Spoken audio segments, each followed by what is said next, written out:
say that my main attraction started just to explore the underwater world. When I was already 8 years old, I remember myself just going in the summers to the beach and just going down. And that was free diving at the time. I didn't even know that was called free diving or apnea. So I was just diving with a short fins and a mask and snorkel and then sitting down at the bottom, just enjoying the silence and the calm that I was feeling there. Now, when I grew up, I spent my whole life working in creativity, combining both worlds together and being able to capture with photography and through films what I felt when I was a kid and what I've been exploring in my adult life as a free diver and as a scuba diver. It's just a passion that is an endless passion. I will never get bored about it.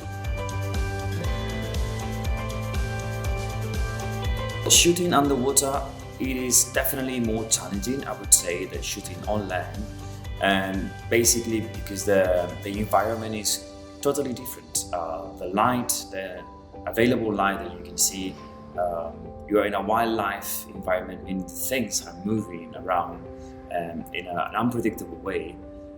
Plus, all your gear is absolutely different. So you need to put your camera into a housing, control the housing from the controllers, add artificial lights to bring back the colors that you will lose as deep as you go.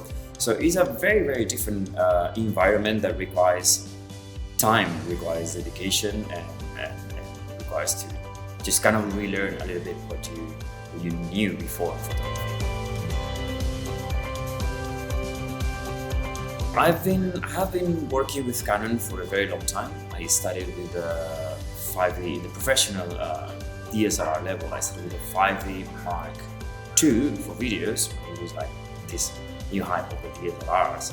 Then for underwater, I changed to the 5D Mark III, and right now I'm working with the 5D Mark IV. So I went through the whole 5D system.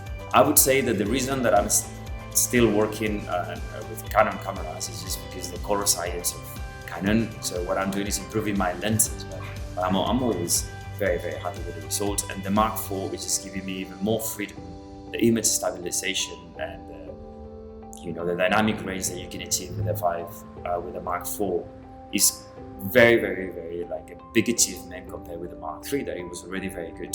Right now, the only thing I'm adding for video is two continuous light strobes from Scuba Lamp, 12,000 lumen each. So I'm shooting with 24,000 lumens, which is quite nice. The only thing is when I'm shooting with free diving, my rig starts becoming very big and it's hard to bring it down. But I'm just training for that and getting more used to add the lines, because I think it just gets a whole different atmosphere and gives me more creativity.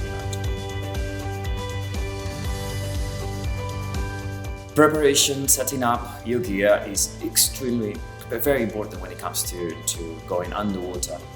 Mostly because, of course, we are in a different environment. We will experience pressure in all these very delicate equipment. So I would say like having a very nice checklist of the things that you have to go and be very systematic when you put together your camera, your housing, and do kind of every time do the same things. I used to disassemble and assemble my camera always in the same way. Even when I pack for the trips, I always will follow the same steps. So this kind of guarantee that I go through the whole steps, and then have a checklist before going in the water.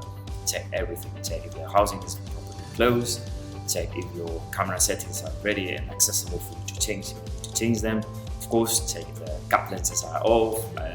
I don't know, a lot of things that you need to just really be step by step going and check through them and before going to the water. And then of course, being a very confident diver, free diver or scuba diver, you must be really confident in that environment.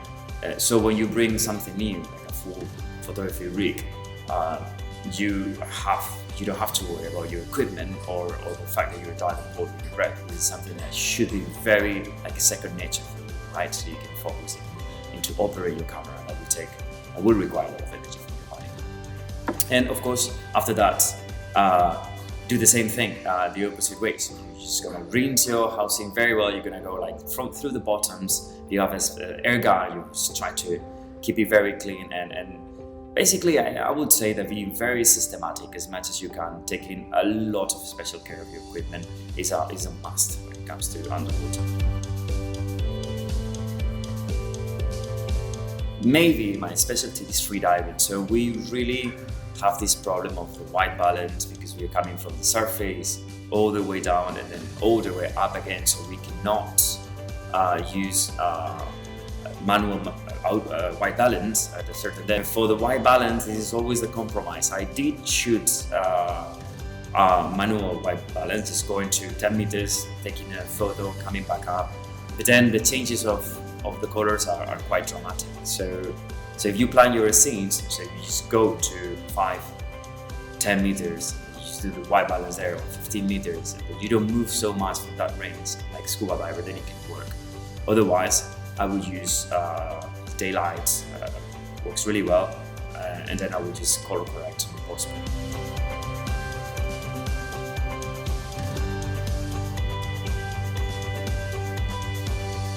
I recently started shooting a lot of underwater portraits, mostly because you guys can see I shoot a lot in studio and I love portraiture. I think it's just a fascinating way of analyzing somebody's face and somebody's soul somehow. And so I was just challenging myself to do the same thing, like a formal, classic portrait, just bring all this work into certain depth with my bodies, with my models, and try to just capture these moments just underwater. There's just like a special flow of the hair, special expression because of the pressure, and we both holding the breath at certain depths. So it's quite a very interesting line. Difference are, well, pretty much the same thing as I said before.